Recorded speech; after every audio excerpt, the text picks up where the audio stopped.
And how do you feel about companies requesting or making their employees get vaccinated before before returning to work? I mean, I think generally that's a bad policy. This kind of coercion should be reserved for very, very rare cases in public health.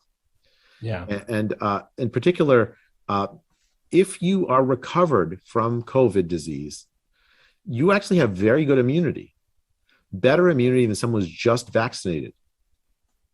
Let me repeat that. If you are recovered from COVID, you have long-lasting immunity that's better than just being vaccinated alone.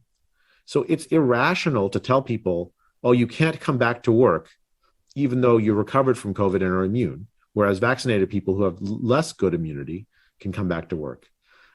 So those kind of vaccine mandates, I think generally are not a good idea. I think the better idea is to think about the kind of, so for instance, someone who works in a hospital or a nursing home, it might make some sense to ask them to be vaccinated because they're caring for patients who are vulnerable.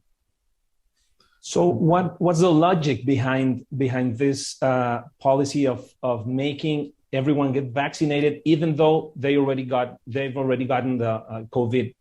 Yeah, I mean, I think part of it was just a coercive means to try to get everybody vaccinated. That was very important when we thought that the vaccine stopped disease spread. Yeah. As I showed you, the vaccine does not stop disease spread. Highly vaccinated countries will still have disease spread.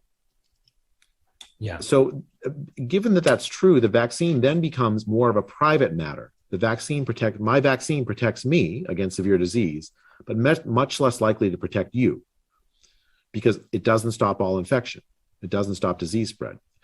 Most vaccines we're familiar with have both a private and a public benefit. The MMR vaccine protects the child and also protects other children. Yeah. This vaccine just protects the vaccinated after a short period of time, after a few months, just protects the vaccinated, does not protect other people. So the logic behind a vaccine mandate is undermined, I think, when you have a vaccine that provides mostly private benefit, very little public benefit.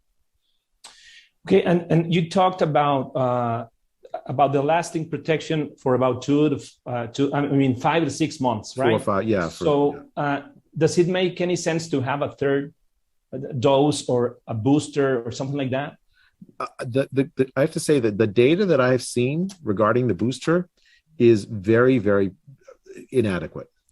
So I don't know how to answer that question. To answer that question, you actually need a clinical trial that compares people who were boosted versus a placebo versus not boosted, and a very careful one. And there is no such clinical trial done.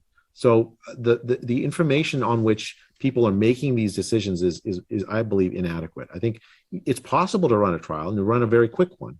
I don't know why that hasn't been done before we make these consequential decisions about the booster. Correct. Yeah.